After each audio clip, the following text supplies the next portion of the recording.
dumating na po ang bagong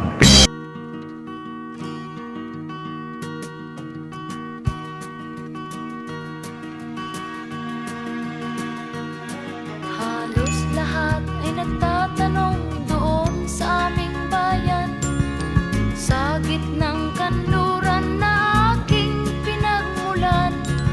Sila'y nalilito, ba't daw ako nagkaganito?